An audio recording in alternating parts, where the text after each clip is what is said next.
السلام علیکم۔ میں لطیطہ جی کو پہلی بار 2008 میں ملا تھا۔ اردو بولنے اور بات کرنے کا طریقہ انتہائی سلجھا ہوا اور رکھ رکھاؤ میں اپنی ہی جاذبیت تھی۔ اس ملاقات کے کئی برس بعد مجھے معلوم ہوا کہ لطیطہ جی کبھی مسلمان ہوا کرتی تھیں۔ وہ مسلمان کیسے ہوئیں یہ لکھنے کی اجازت انہوں نے مجھے کچھ دن پہلے دی ہے۔ ان کا واقعہ انہی کی زبانی آپ کے سامنے رکھ رہا ہوں۔ ناظرین، یہ سن کر آپ سب کا ایمان تازہ ہو جائے گا۔ لطیطہ جی نے بتایا کہ ہمارا سارا خاندان ممبئی میں رہتا تھا۔ میرے والد وی نائک کنی civil properties for Fox production کے لیے کام کرتے تھے اور انہیں تقسیم ہند کے بعد لاہور تعینات کر دیا گیا تھا۔ ہم دو بہنیں تھیں۔ والد صاحب ہم کو لاہور لے آئے۔ 60 کی دہائی میں ہمارے گھر لاہور کی اہم شخصیات آتی تھیں۔ بھارت سے آنے والی نامور شخصیات اور کرکٹرز کا ہمارے گھر آنا جانا لگا رہتا تھا۔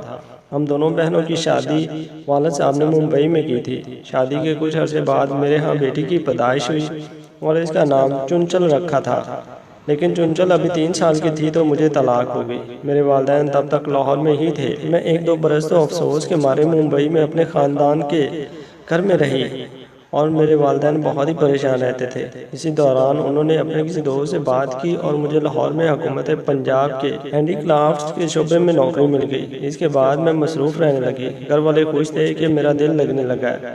یہ شاید 1960 کی بات تھی کہ خانہ کعبہ کے غلاف چڑھانے کی باری پاکستان کی تھی۔ غلاف کعبہ بنانے کی ذمہ داری ہمارے شعبے کو ملی۔ یہ میرا شعبہ تھا، لیکن میں ہندو تھی۔ نگرانی کا کام تو میرا ہی تھا، لیکن مجھے کسی چیز کو ہاتھ وغیرہ لگانے کی اجازت نہیں تھی۔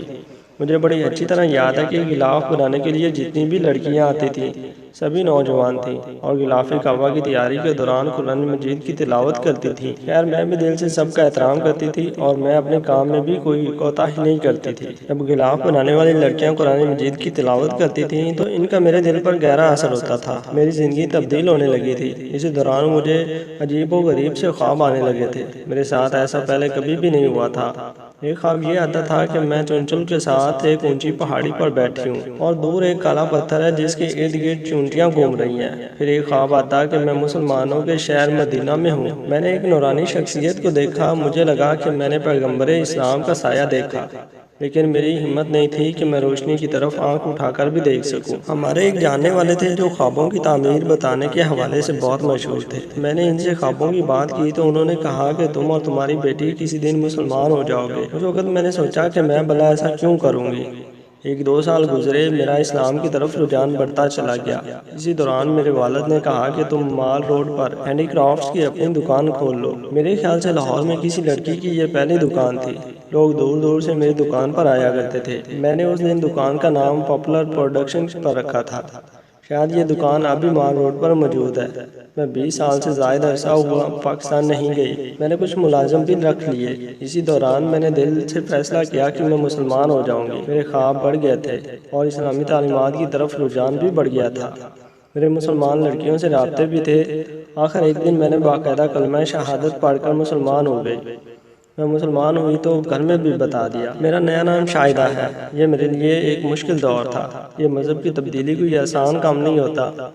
ایسا کہنا آسان لیکن کرنا انتہائی مشکل ہوتا ہے۔ ہمارا خاندان برہمن خاندان تھا۔ میرے مسلمان ہونے کی خبر سنتے ہی ایک دم کوہرام مچ گیا۔ گھر والوں نے میری بیٹی کو دوبارہ ممبئی اس کے والد کے پاس بھیج دیا۔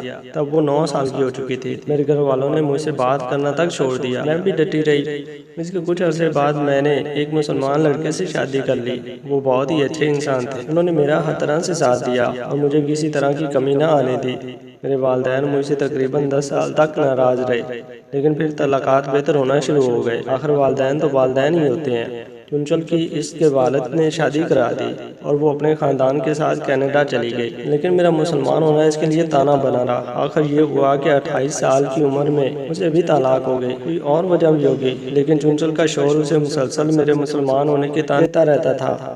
طلاق کے بعد چنچل ممبئی واپس آ گئی۔ میری اس سے بات ہوئی تو میں نے اسے دوبارہ لاہور بلوا لیا اور پھر وہ بھی مسلمان ہو گئی۔ میرے خوابوں کے بعد شاید چنچل کو بھی یقین تھا کہ ایک دن وہ بھی مسلمان ہو جائے گی۔ ہم نے اس کا نام نادیہ رکھا۔